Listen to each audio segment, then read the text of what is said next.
Je vais demander à Clara Guémard de bien vouloir venir me rejoindre et prendre peut-être la place de Pascal ou de Brice.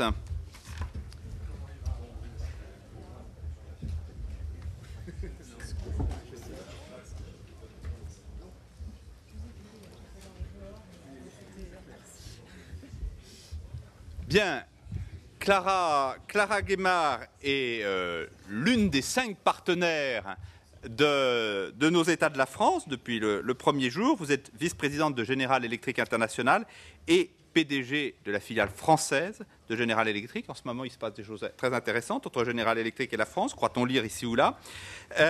Il va vous revenir la lourde tâche d'introduire et pour l'un d'entre eux de dialoguer avec nos deux invités prestigieux qui vont nous amener jusqu'à l'heure du déjeuner. D'abord le président du Sénat, Gérard Larcher, et puis ensuite, dans un second temps, comme je l'ai annoncé, Luc Ferry. Alors, je vous laisse introduire d'abord Gérard Larcher. Bonjour à tous et à toutes. Cher Gérard, Monsieur le ministre, Monsieur le Président du Sénat, merci infiniment de nous accueillir dans cette salle magnifique et dans ce lieu prestigieux qui est un lieu de débat, l'un des lieux de débat le plus important de la République. On en parlait tout à l'heure de travailler ensemble. Il y a eu un débat intéressant sur la conjoncture économique, sur la conjoncture politique qui s'est passé d'ailleurs sans politique. C'est vous qui allez nous donner le mot de la fin. On a parlé de travailler ensemble. Aujourd'hui, on réfléchit ensemble sur la situation de la France en tant que telle, mais la France dans le monde, avec évidemment une interrogation majeure sur la façon dont nous allons sortir de la crise. Et Monsieur le Président, je vous laisse tout de suite la parole pour que vous nous donniez votre vision sur la conjoncture. De toute façon, vous êtes ici chez vous. Hein. Mais vous aussi.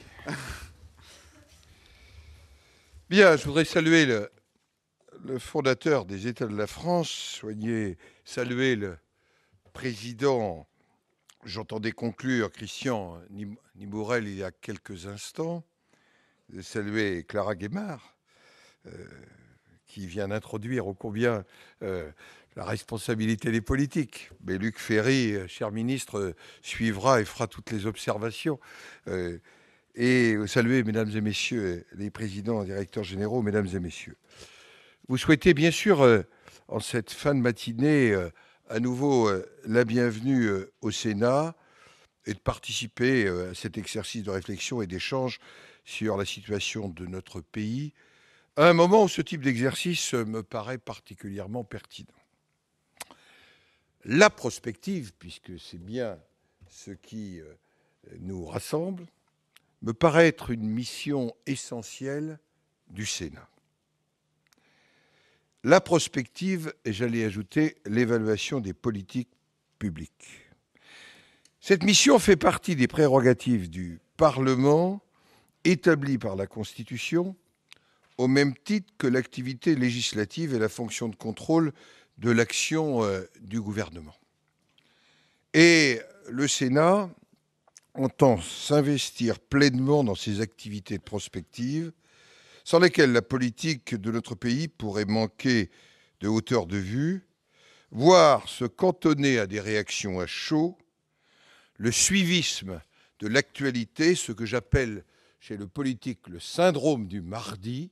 On s'est fait engueuler sur le marché le samedi, et le mardi, on veut naturellement qu'un projet de loi soit déposé et qu'immédiatement nous légiférions sur tous les sujets et sur toutes les pulsions.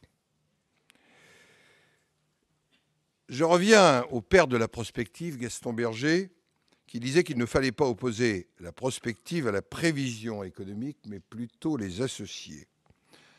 Pour autant, prospective et prévision ne se confondent pas, dans la mesure où la prospective anticipe les changements ou les ruptures. Voilà pourquoi, dans mon discours du 14 octobre, pardon de revenir à ces fondamentaux, 2008, qui était mon premier discours de président du Sénat, j'avais souhaité que nous recentrions notre activité sur 3 missions essentielles. Faire la loi, contrôler le gouvernement et nous mettre en état de prospective pour explorer, j'allais dire, les voies de l'avenir, et le faire parce que nous bénéficions du temps long ici, même si notre mandat a été réduit à 6 ans, ce qui n'est pas sans incidence sur la relation entre temps court, temps politique et temps long. C'est un sujet sans doute que, à cette époque-là, nous n'avons pas assez abordé, parce que nous avons une capacité, j'allais dire, de réflexion, d'indépendance et d'autonomie qui nous permet de nous positionner sur un certain nombre de sujets, pas simplement économiques, mais aussi politiques. J'y reviendrai dans un instant.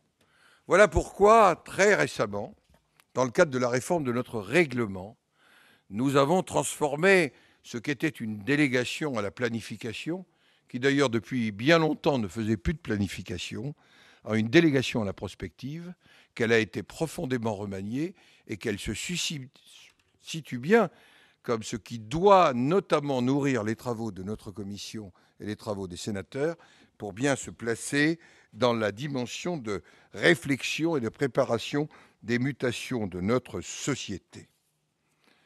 J'insiste sur cette notion du temps long, qui est une spécificité du Sénat. Une spécificité qui doit être vécue comme une expertise collégiale. Voilà pourquoi, par exemple, j'envisage, avec un certain nombre d'instituts, des relations qui soient différentes des relations que nous avions auparavant.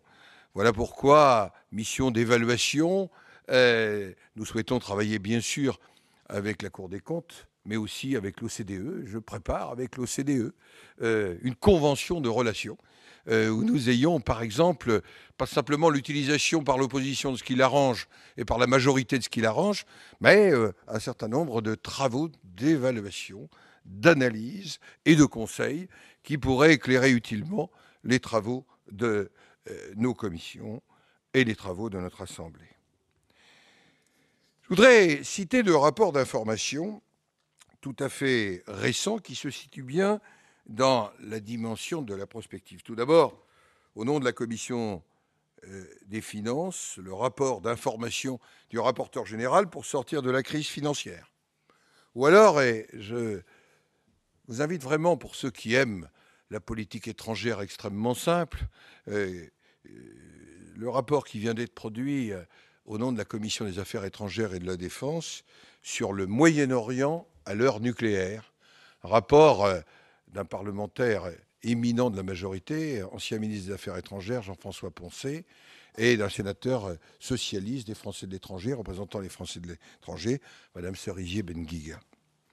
Je pense également aux travaux de l'Office parlementaire d'évaluation des choix scientifiques et techniques, une délégation commune avec l'Assemblée nationale et qui joue un rôle d'interface entre le Parlement et le monde scientifique.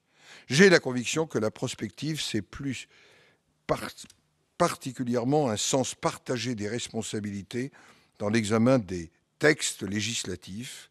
C'est aussi l'expérience acquise dans l'accompagnement des politiques européennes. C'est cette approche spécifique des relations internationales ou la promotion du bicamérisme. Mais je voudrais peut-être vous parler d'un sujet dont vous allez entendre beaucoup dans les semaines qui viennent, et dans lequel nous avons essayé de regarder la conjoncture et la prospective politique. Je veux évoquer la réforme de l'organisation territoriale. Le Sénat est actuellement engagé dans un exercice de prospective grandeur nature avec le défi de la réforme de la gouvernance de l'organisation territoriale et, j'allais dire, de son alimentation financière, tout au moins pour près de 40% de ses recettes fiscales. Les chefs d'entreprise, que vous êtes ici nombreux, savent à quel point la question de l'attractivité du territoire est cruciale pour créer des richesses et créer de l'emploi, car mon expérience de ministre du Travail m'a clairement montré qu'on ne crée pas d'emploi par décret, par des textes législatifs, sans créer les conditions, j'allais dire, de la création de richesses.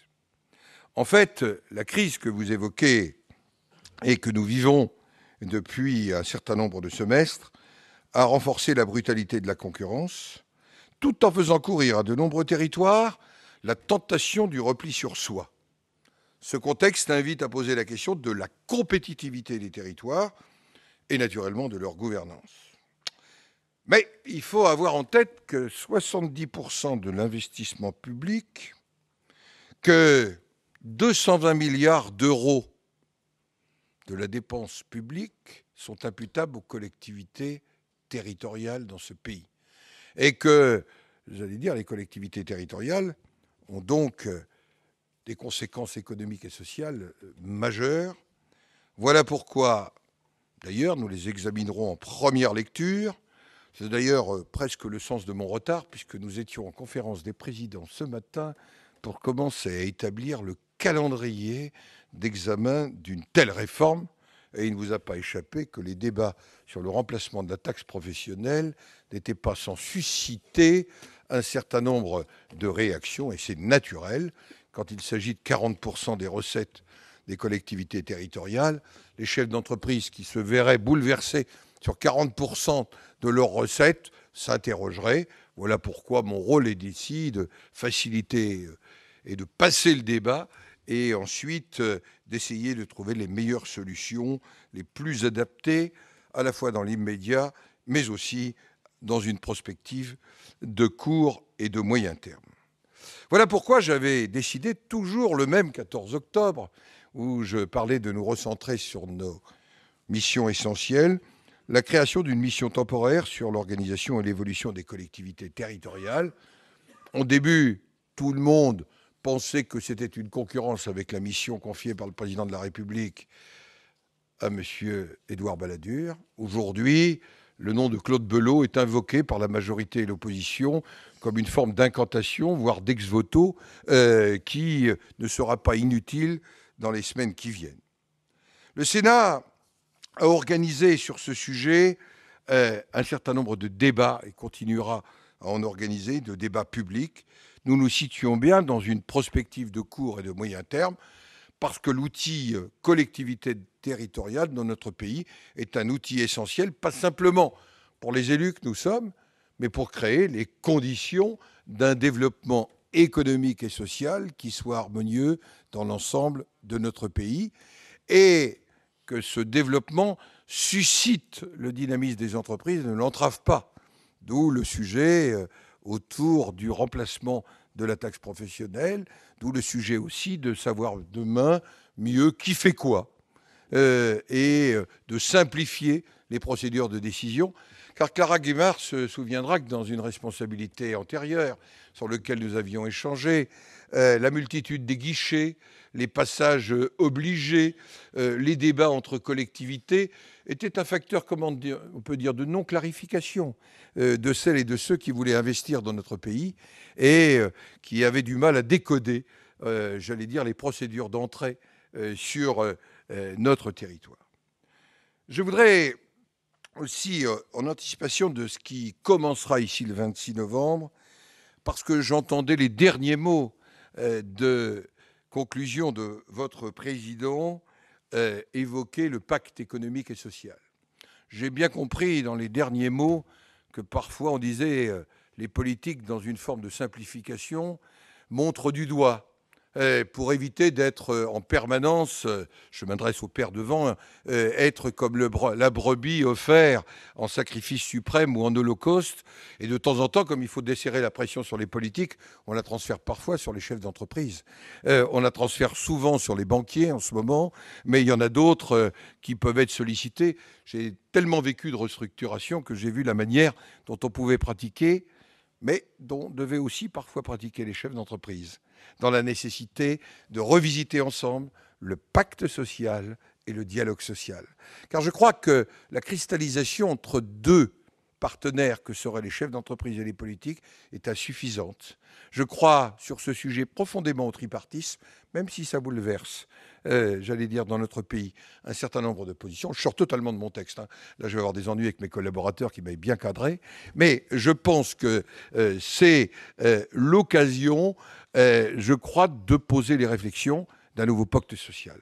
Car moi, plutôt pour ceux qui me connaissent ou qui ne me connaissent pas, autant que vous le sachiez, issu politiquement du gaullisme de gauche, puisque à 16 ans, j'étais membre de l'Union démocratique du travail, que je reste profondément marqué par le cheminement du christianisme social et de la laïcité. Et en même temps, je pense profondément que le modèle issu du Conseil national de la résistance a vécu.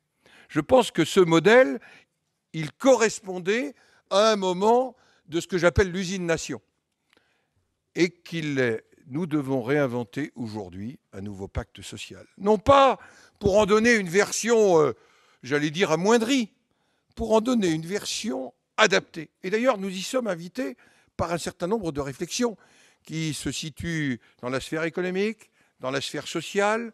Regardez ce que Gabaglio a produit depuis un certain nombre d'années, ce que, par exemple, produit une encyclique. Et j'allais dire, ce n'est pas un antipapiste comme moi qui peut être suspect, en quelque sorte, de ne pas regarder ce texte comme une contribution extrêmement intéressante à la réflexion sur le pacte social. Mais je considère que notre pacte social s'est considérablement affaibli.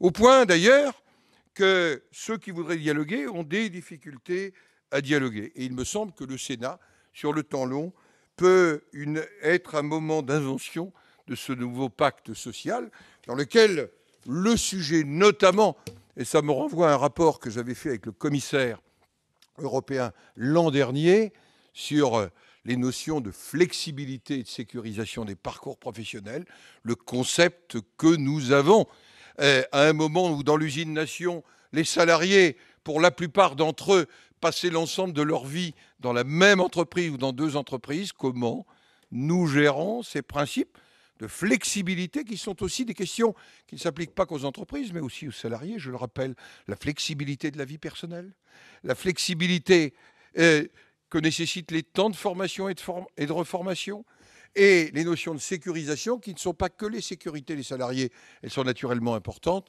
mais les notions aussi de sécurité juridique des entreprises. Parce qu'un des éléments d'attractivité dans notre pays est bien la sécurisation juridique des entreprises dans leurs relations, qu'elles soient économiques, financières ou sociales. Voilà pourquoi, à partir du 26 novembre, j'ai autour de deux grands témoins, j'ai choisi, d'une manière qui n'est d'ailleurs pas exhaustive d'autres rendez-vous, la présidente du MEDEF et le secrétaire général de la CFDT pour être nos deux grands témoins, mais je proposerai de réfléchir sur le pacte des polders, alors qu'on refonde un autre pacte des polders aux Pays-Bas, de réfléchir sur des sujets aussi de ce qui va devenir en Allemagne par rapport à un modèle, lui aussi, issu de la guerre. Et donc, sur tous ces sujets-là, il me semble que nous devons réfléchir et que là, le politique peut être un lieu qui permette ce dialogue et ce débat.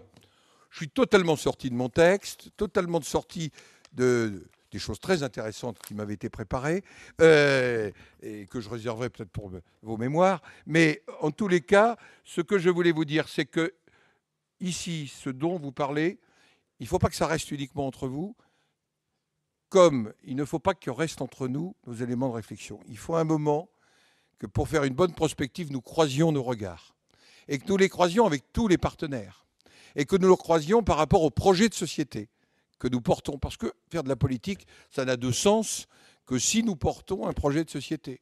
Réussir l'entreprise, c'est bien sûr pour créer des richesses individuelles et collectives, mais c'est aussi un projet de société.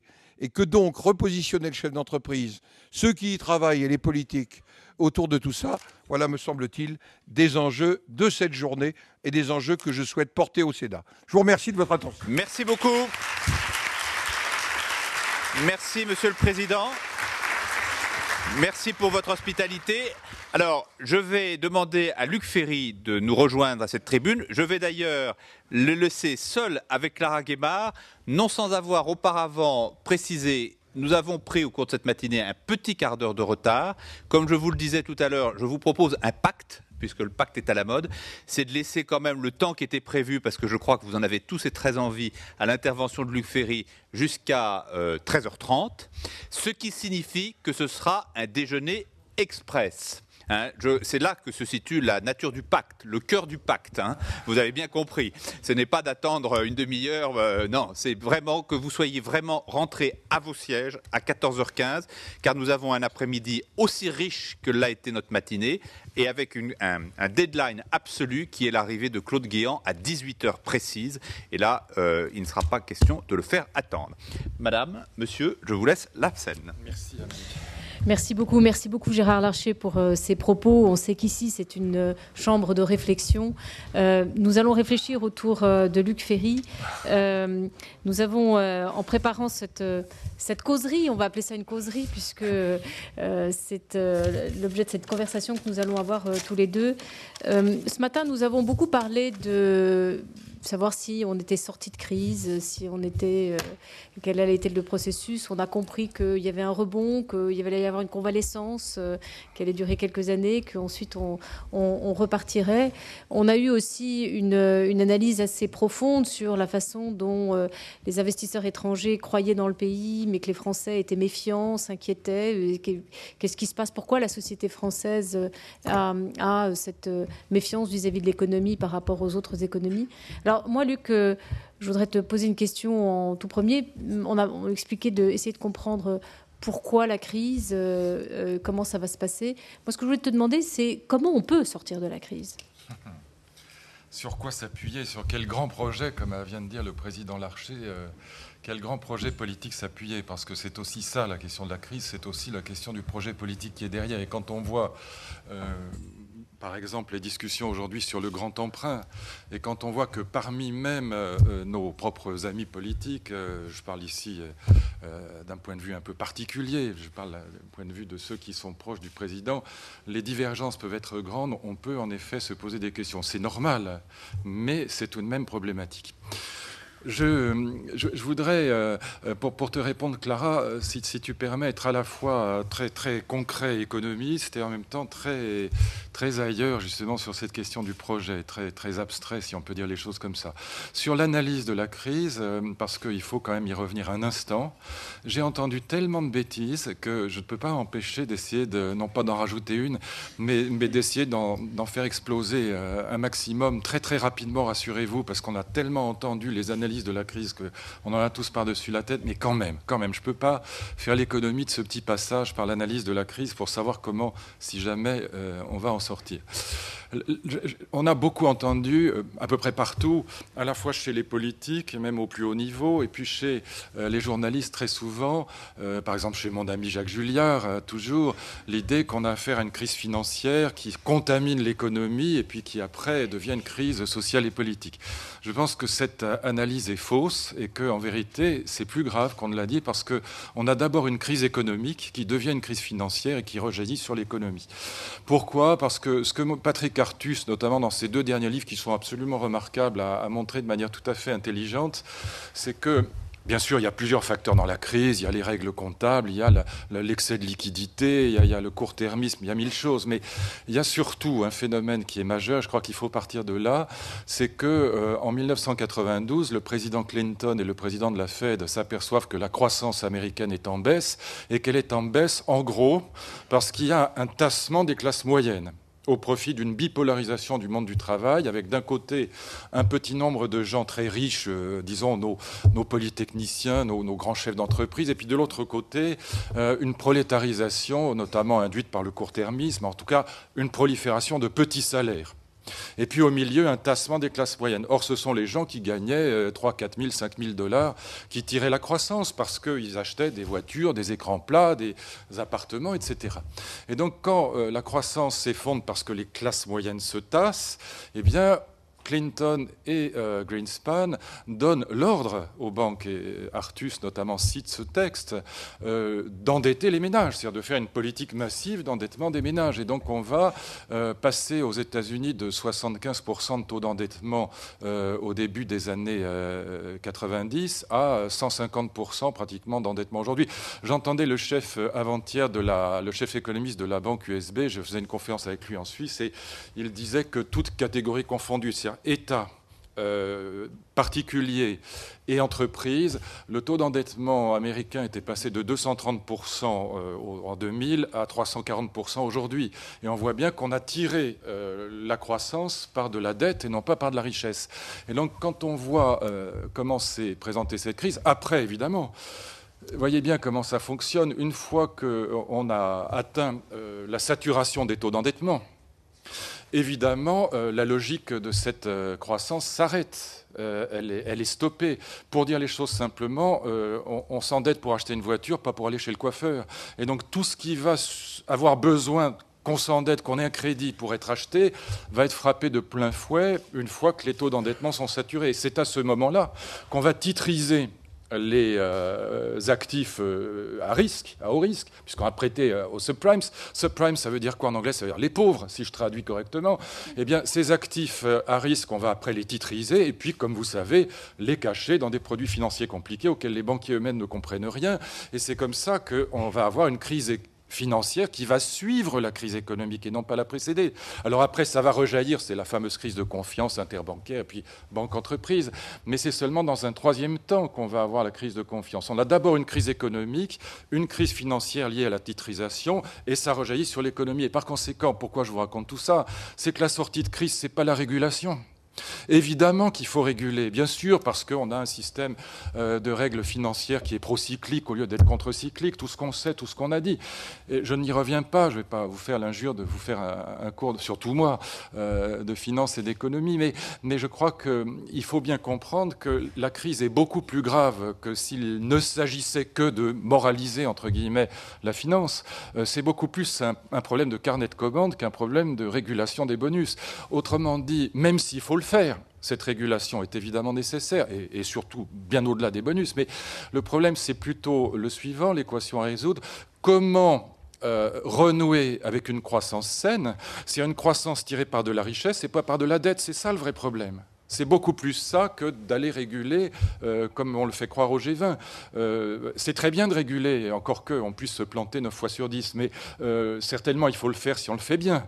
Mais d'ailleurs on voit bien, sur ce point, étrangement, si je puis dire, Madeleine avait raison, c'est une mauvaise régulation qui est à l'origine de la crise, paradoxalement. C'est une mauvaise décision de Greenspan et de Clinton. Greenspan l'a dit, il n'a cessé de dire qu'il s'était totalement planté et qu'il le regrettait très fort. Bon, mais enfin c'est un peu tard.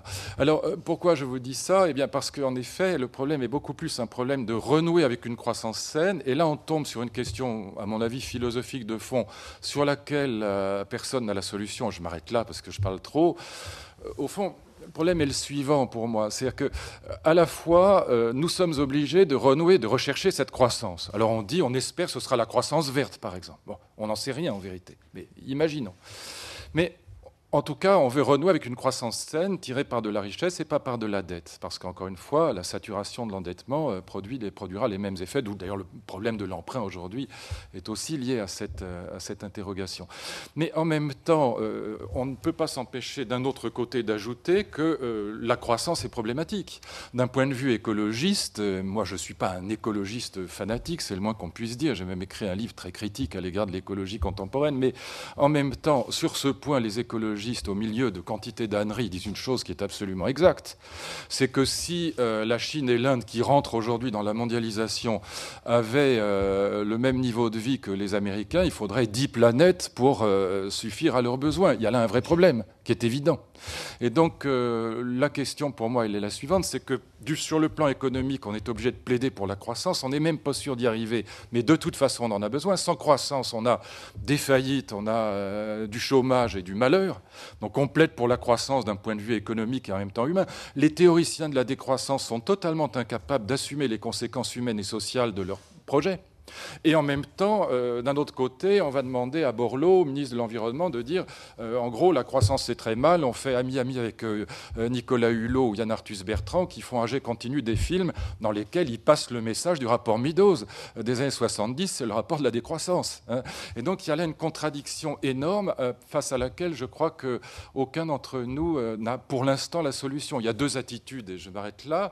Une qui consiste, comme celle de mon ami Claude Allègre, à parier sur la science et sur l'innovation. Mais c'est un pari. Comme Daniel Cohen le montre très bien à la fin de son livre. C'est un pari. En effet, on peut parier, mais il faut bien voir que dans la balance du pari, il y a la question de la survie de l'humanité. Donc c'est un pari quand même à haut risque. Et puis de l'autre côté, il y a ceux qui disent non, il faut faire de la décroissance tout de suite, ou en tout cas de la décroissance intelligente. Bon, c'est un peu la thèse de Hulot, mais personne ne sait faire la décroissance. Ou plutôt, on sait le faire, on y est, mais on voit bien que c'est une catastrophe. Donc personne ne souhaite ça. Et donc on a là une contradiction qui, pour l'instant, n'est pas facile à résoudre, c'est le moins qu'on puisse dire. Alors on parle de développement durable, ça permet de donner un nom au problème, mais personne ne sait ce que ça veut dire. Voilà un peu la façon dont je vois les choses. Luc, pour essayer de continuer sur ce débat entre la croissance, la décroissance, si on regarde l'histoire de notre pays, en 1974, on a connu une crise qui n'avait pas la même nature ni les mêmes fondements, mais elle a conduit à une politique, tu parlais de grande politique, tu parlais du grand emprunt, elle a conduit à une politique qui a fait qu'on a construit en quelques années 80 centrales nucléaires, qu'on a fait le TGV, qu'on a fait Airbus, qu'on a fait Ariane. Est-ce que ce n'est pas le moment de réfléchir sur ce que la France est capable d'inventer pour justement créer ce rebond économique et cette croissance saine ? Oui, c'est la bonne idée, bien sûr, si on se place du côté de la croissance. Et moi qui suis plutôt un libéral politiquement parlant, je suis plutôt pour, évidemment. Et donc, pourquoi pas, en effet, et même certainement, se lancer dans des politiques d'innovation. L'innovation est la solution. Mais dès qu'on change de ministère et qu'on passe chez Borloo, on est obligé de dire le contraire. C'est ça qui fait problème. Vous voyez bien la difficulté. Donc, d'un côté, le ministre de l'Industrie dit ce que tu viens de dire, et puis de l'autre, le ministre de l'Écologie dit, mais bon, ça, c'est très court terme. On est obligé de faire ça.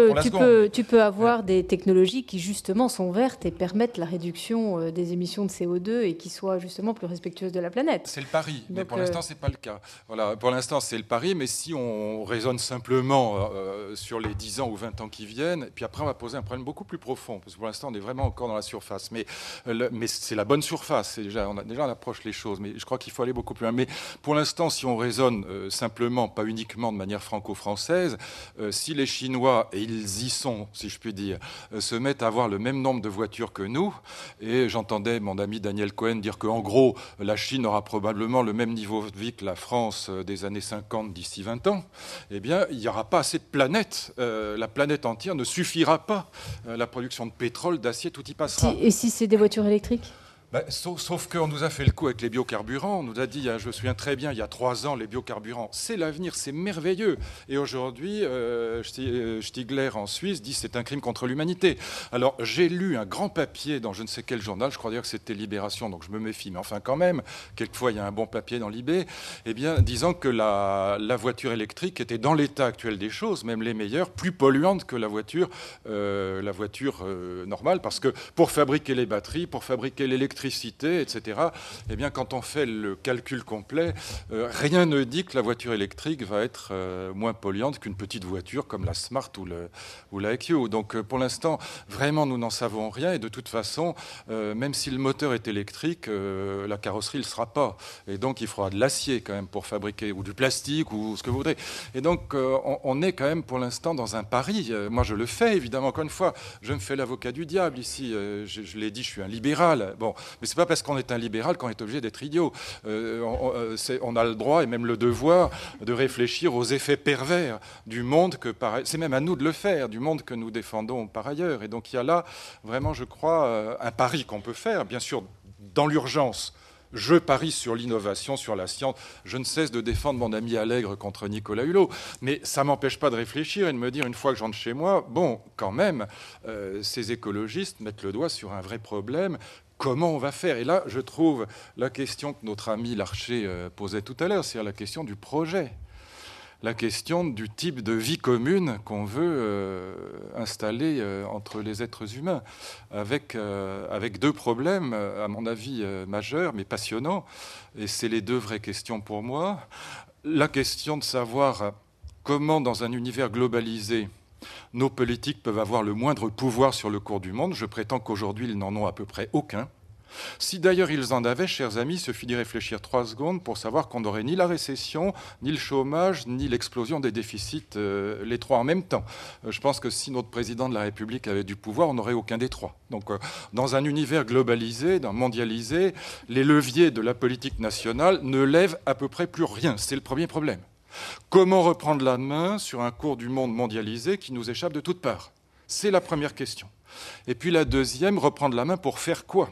C'est-à-dire quel sens on veut donner à, j'allais employer une formule quasiment obscène, grossière, quel sens on veut donner à nos vies? Je plaisante évidemment. Ulysse savait où il allait. Il allait à Ithaque. Il n'y avait pas de problème pour lui. L'univers avait un sens, son destin était tracé, la vie commune était là-bas dans son palais où il devait remettre de l'ordre en chassant les prétendants. Il retrouvait sa femme Pénélope, son père Laërte et son fils Télémaque, et pendant 20 ans, il sait où il va. Je prétends qu'aujourd'hui, dans un univers globalisé, et c'est ça la vraie crise du sens, nous n'avons pas la moindre idée du monde que nous sommes en train de construire. Pourquoi? Pour une raison structurelle de fond. Ce n'est pas parce qu'on n'a pas d'idée, c'est pas ça. C'est que le type qui fabrique ce que j'ai dans ma poche ou qui le vend, mon ami Didier Lombard en l'occurrence, il sait une chose, et une seule, et je rejoins ce que disait Clara à l'instant, c'est que si l'iPhone qu'il met sur le marché dans 3 mois n'est pas plus performant que celui que j'ai dans la main, s'il n'est pas 4G+, s'il n'est pas mémoire MP3 plus grande, connexion Internet meilleure, etc., etc., etc., ce n'est pas une question de projet, chers amis. C'est une question de survie. Simplement, il est mort. Et par conséquent, le monde dans lequel nous sommes, quand vous y réfléchissez, cet univers du benchmarking, c'est un monde qui avance à une vitesse extraordinairement rapide. Daniel Halévy parlait d'accélération de l'histoire au siècle dernier, mais sans qu'aucun d'entre nous n'ait la moindre idée de ni vers quoi nous allons, ni pourquoi. Est-ce que quelqu'un serait assez crétin dans cette salle, je suis sûr que non, pour s'imaginer qu'il sera plus libre et plus heureux parce qu'il aura dans 3 mois la nouvelle génération de BlackBerry ou d'iPhone? Certainement pas, et pourtant nous l'achèterons tous. C'est ça le monde dans lequel nous vivons. Eh bien, je pense que dans ce monde-là, c'est pour des raisons structurelles, parce qu'on est obligé d'avancer aujourd'hui. Je reprends l'exemple de mon chef d'entreprise qui fabrique des téléphones portables ou n'importe quel autre objet technique. Nous sommes obligés d'avancer aujourd'hui, non pas mus par la représentation d'une fin, comme un Voltaire, un Hugo ou un De Gaulle pouvaient l'imaginer encore. Quand De Gaulle disait la ménagère, qu'est-ce qu'elle veut? Une télévision, une auto, etc. Il pensait encore que le progrès scientifique et technique allait vers inévitablement le progrès de l'humanité, vers plus de liberté et de bonheur. Libération des femmes et bonheur, ou en tout cas bien-être. Eh bien, aujourd'hui, nous n'avançons plus dans nos sociétés mues par la représentation d'une fin, mais nous avançons mus non pas par les causes finales, mais par la logique mécanique, anonyme et totalement aveugle du benchmarking. C'est-à-dire l'obligation d'innover, point final. Autrement dit, si je n'innove pas, je suis mort. Donc j'innove, d'accord. Mais est-ce que je suis sûr que cette innovation est forcément bonne? À la vérité, parfois elle l'est. Quand je vais à l'hôpital, je suis ravi d'avoir des scanners performants pour être bien soigné.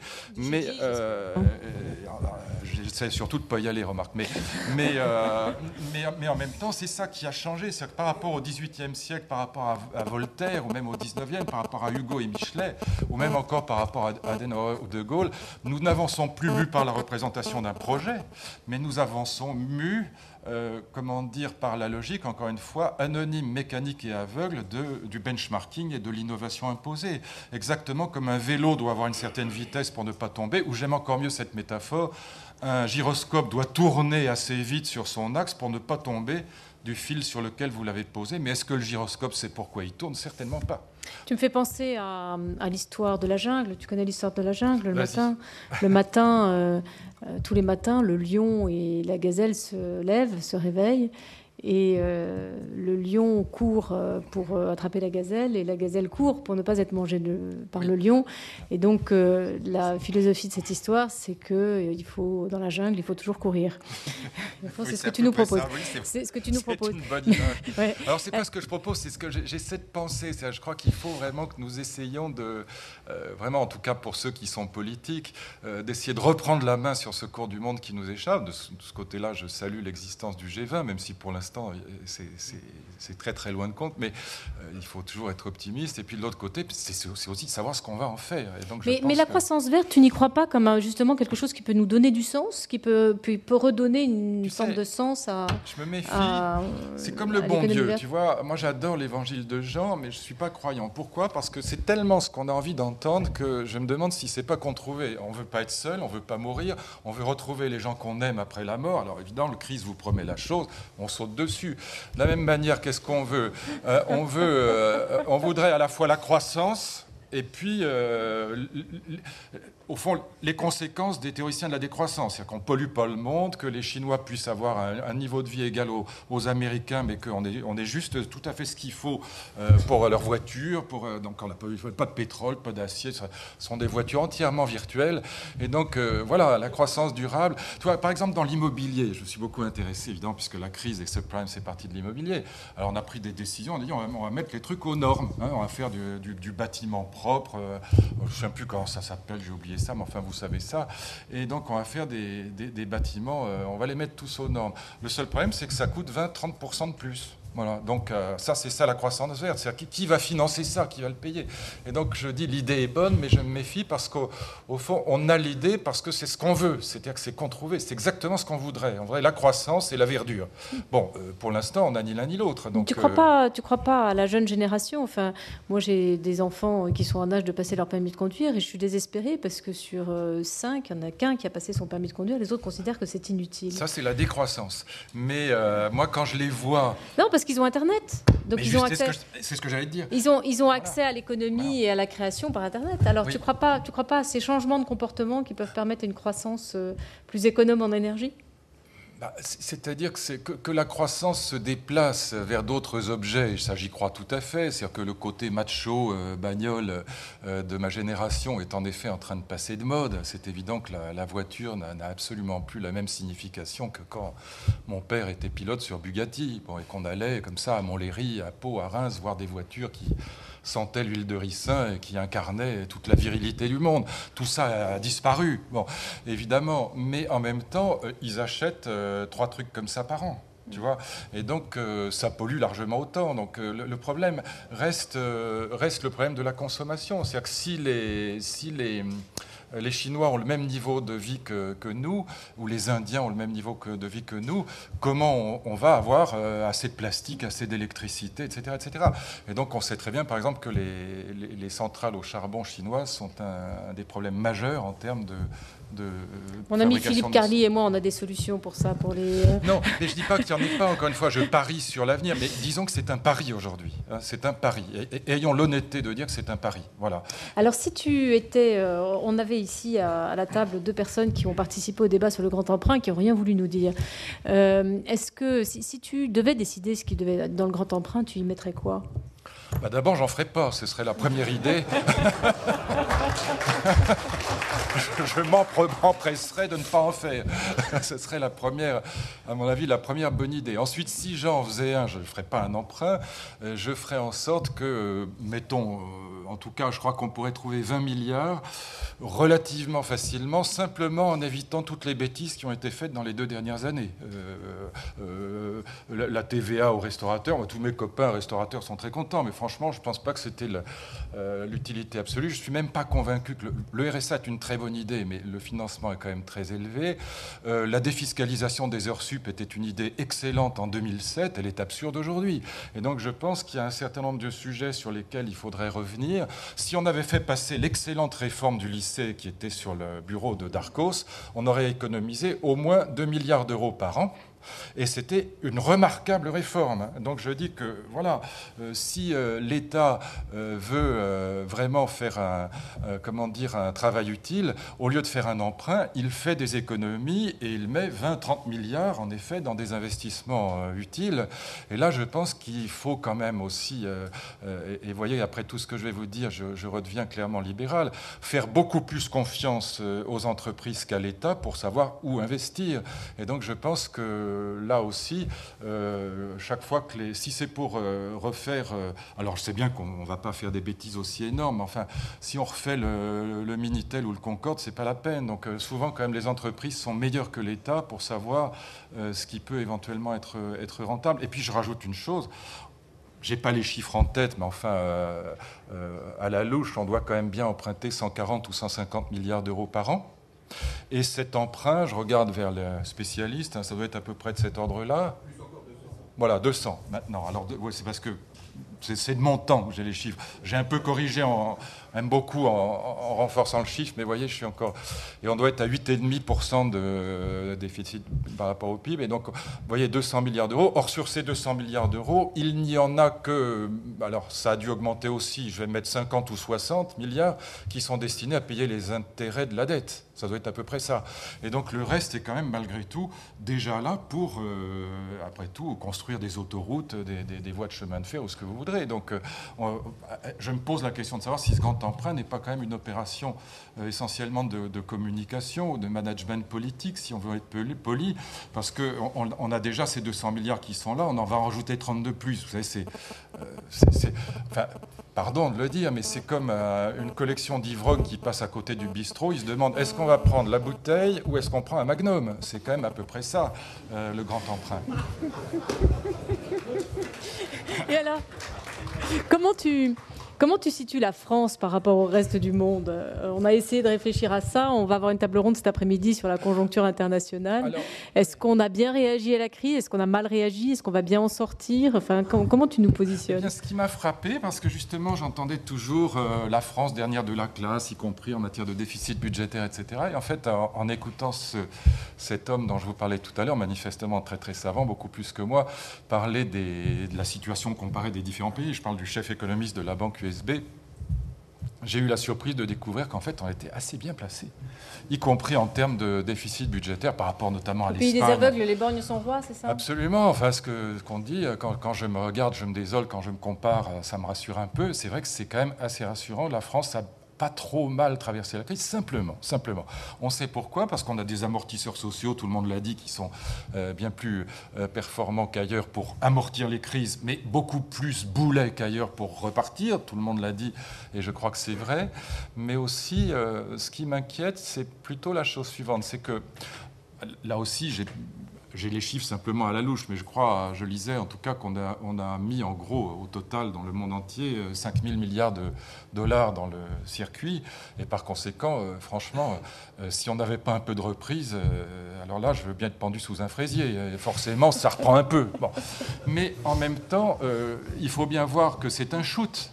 Pourquoi c'est un shoot? C'est comme l'ivrogne ou le drogué. Pourquoi c'est un shoot? Parce que, évidemment, il y a de la reprise. Si les États s'endettent, mettent de l'argent pour que la consommation reparte, bah oui, forcément, elle repart. Mais en même temps, voyez bien ce que nous vivons aujourd'hui. C'est aussi la raison, au fond, principale pour laquelle je suis hostile à ce grand emprunt. Ce que nous vivons, en fait, globalement, et particulièrement en France, c'est un formidable transfert de la dette privée vers la dette publique. C'est tout. Donc on continue à tirer la croissance par l'endettement. Ce n'est pas l'endettement des ménages, c'est l'endettement parce qu'on est assez peu endetté en France, mais c'est l'endettement de l'État. Et qu'est-ce que ça a comme conséquence quand on y réfléchit? Ça a une conséquence extraordinairement fâcheuse dont personne ne parle. C'est que Lévi-Strauss vient de mourir. On définissait depuis Lévi-Strauss les sociétés traditionnelles, ce qu'on appelait avant les sociétés primitives, comme des sociétés entièrement organisées par le passé.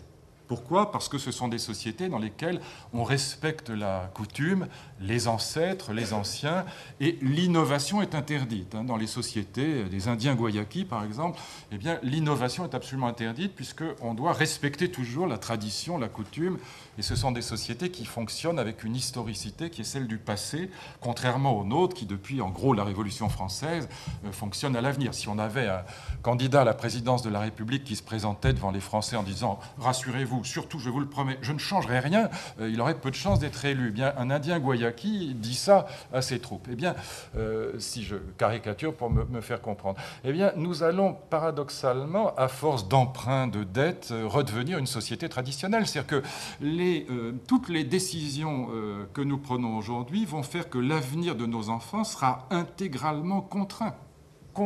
Il n'y aura plus une marge. Ils seront entièrement prédéterminés par les mauvaises décisions, par le manque de courage qui est le nôtre aujourd'hui. Mon ami Éric Orsena me racontait cette anecdote en rentrant de Chine l'autre jour. Il me disait, j'ai rencontré un collègue en Chine et ce collègue disait, alors, votre pays, la France, c'est un pays formidable, mais vous n'aimez pas les enfants.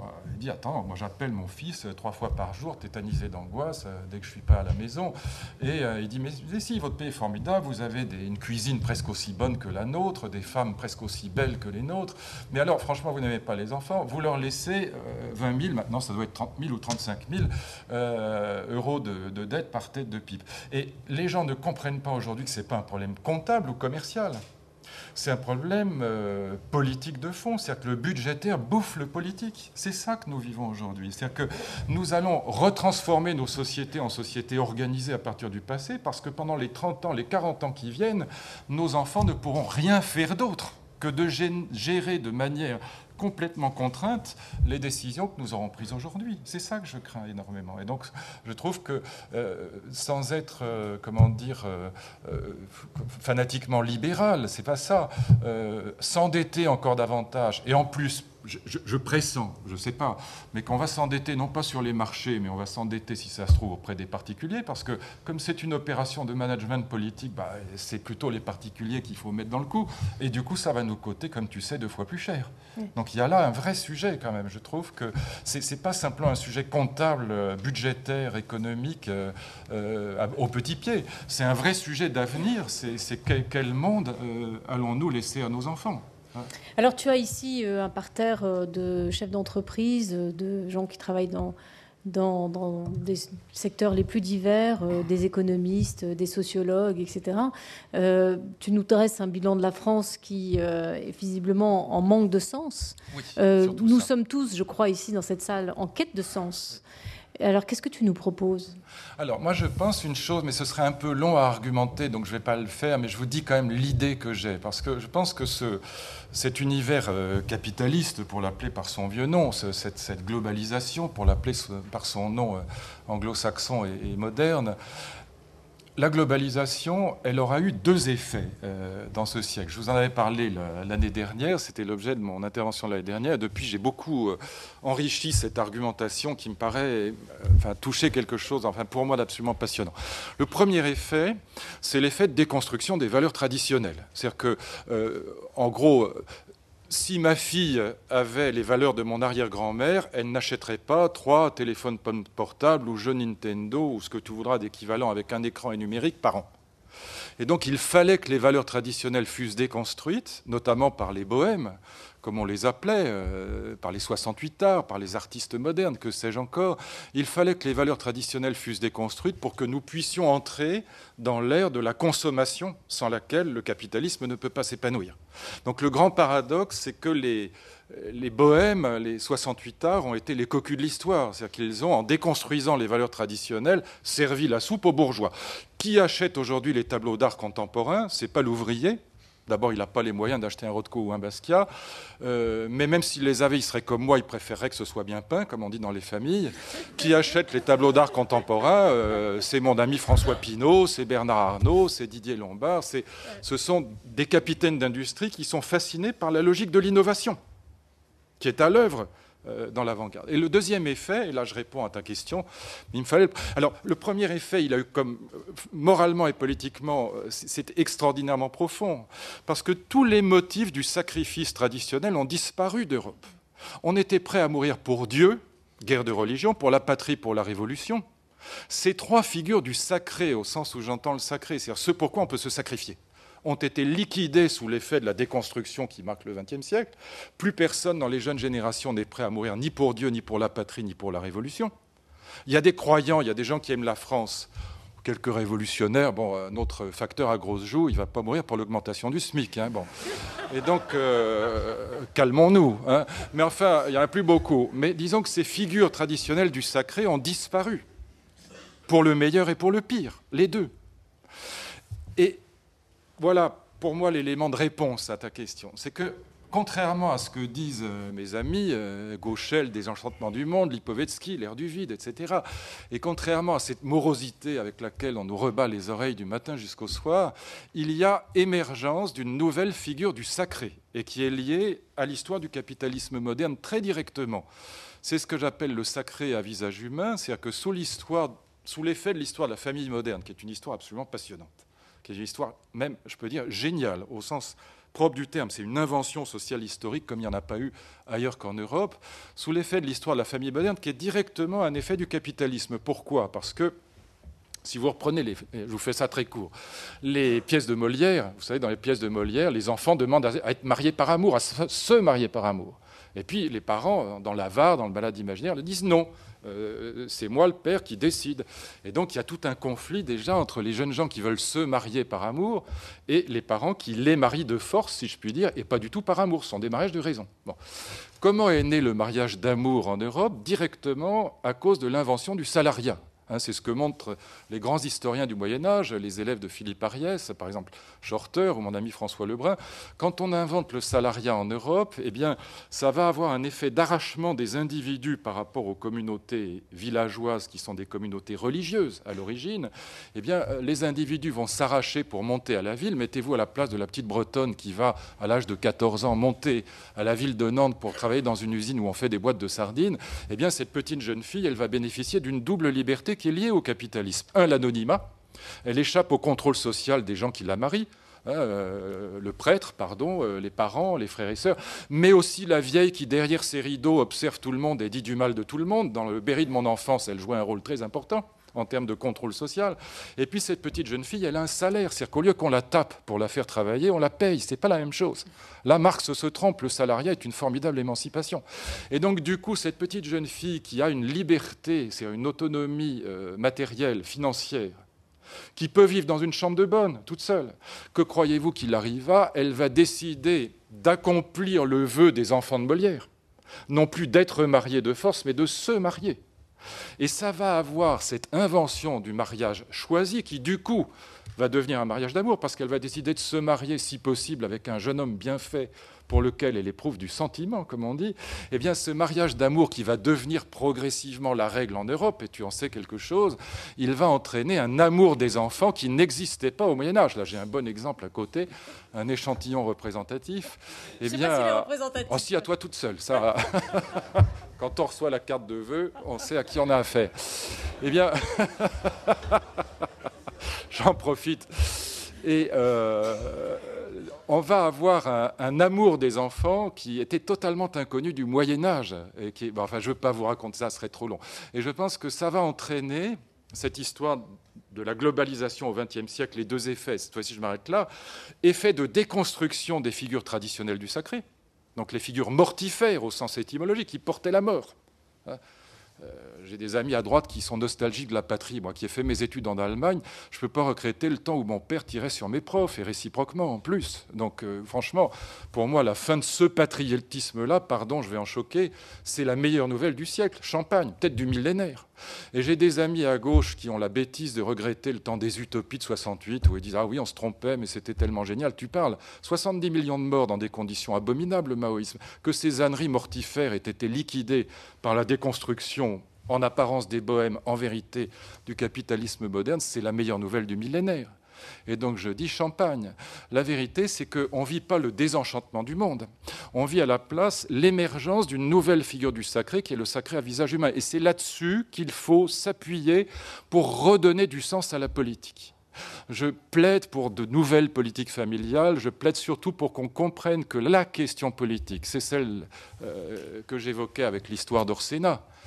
Quel monde voulons-nous laisser à nos enfants? C'est la question des générations futures. Et cette question-là, ce n'est pas simplement celle de l'écologie, c'est la question de la dette. C'est comme ça qu'il faut la présenter à nos concitoyens, sinon ils n'y comprennent rien de toute façon. C'est aussi la question, par exemple, du rapport à la Turquie, du rapport d'une manière générale au choc des civilisations, qui bel et bien existe, évidemment. On ne le souhaite pas, mais il est là.